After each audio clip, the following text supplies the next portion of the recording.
नमस्कार, मी advocate Minal Mahajan. Genius इन्फोवेज या चॅनलमध्ये आज आपण बँगलोरची महालक्ष्मी केस बघणार आहोत डिटेलमध्ये. तर 21 सप्टेंबरला महालक्ष्मीची बॉडी आढळली आणि बॉडी ही खूप साऱ्या तुकड्या तुकड्यांमध्ये होती आणि 25 सप्टेंबरला ओडिसाला एका व्यक्तीने आत्महत्या केली.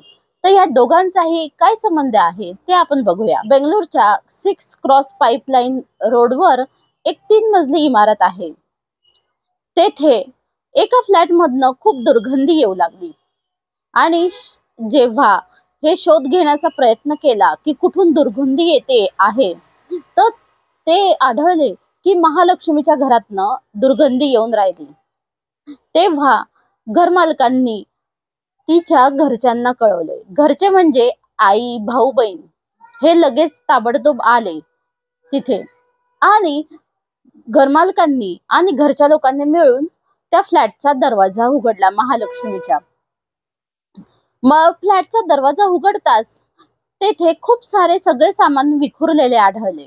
तसेच फ्रीज जवळ खूप मोठी एक बॅग सापडली आणि फ्रीज उघडताच सगळ्यांच्या तर पायाखालची जमीनच सरकली, कारण फ्रीज मध्ये खूप सारे बॉडीचे तुकडे होते. जवळजवळ 40 ते 50 बॉडीचे तुकडे त्या फ्रीज मध्ये आढळले आणि शिवाय अस्ताव्यस्त इकडे तिकडे शरीराचे आणखी काही तुकडे, मांस तसेच चरबी असे फरशीवर पडलेले होते. जवळजवळ 19 दिवसांनी महालक्ष्मीची डेड बॉडी ही मिळाली होती. हे सारे बघताच महालक्ष्मीच्या घरच्यांनी आणि घरमालकांनी पोलिसात कळवले आणि पोलीस आल्यावर त्यांनी हे कन्फर्म केले की ही डेड बॉडी महालक्ष्मीचीच आहे. पोलीस शोध कार्याच्या मोहीमला लागले आणि शोध करता करता महालक्ष्मी ज्या मॉल मध्ये काम करत होती तिथे पोलीस पोहोचले.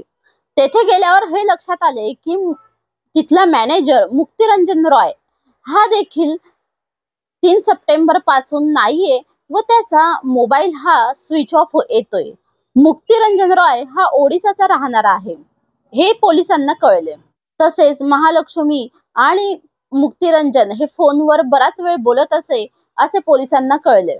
25 सप्टेंबरला पोलिसांना कळले की ओडिसामध्ये भद्रक जिल्ह्यात एका व्यक्तीने आत्महत्या केली आहे आणि मुक्तिरंजन रॉय हे त्याचे नाव असल्याचे कळले. तर तेव्हा हे कन्फर्म झाले की आत्महत्या करणारा व्यक्ती हा महालक्ष्मी केसचा मुख्य आरोपी मुक्तिरंजन रॉय आहे.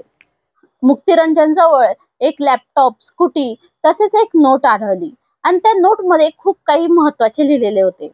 त्या नोट मध्ये लिहिलेले होते की त्याला महालक्ष्मी ही खूप आवडायची.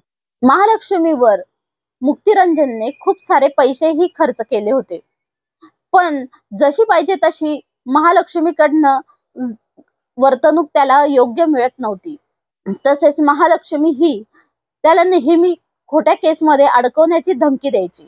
आत्महत्या करण्यापूर्वी मुक्तिरंजनने त्याच्या आईला सगळे खरे सांगितले होते की महालक्ष्मीची त्याने मर्डर केला आहे. महालक्ष्मीचे 6 वर्षापूर्वी लग्न झालेले होते व तिला 4 वर्षाची मुलगी देखील आहे. महालक्ष्मीचे अशरफ नावाच्या एका न्हावी सोबत अफेअर होते असे तिच्या पतीचे म्हणणे होते.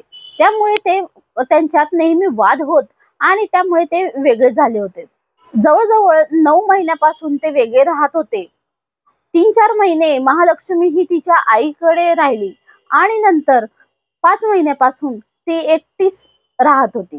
खरं तर या केसवरून असे म्हणायला पाहिजे की मुलींनी देखील थोडेसे सावधानतेने राहायला पाहिजे आणि आपली काळजी घ्यायला हवी.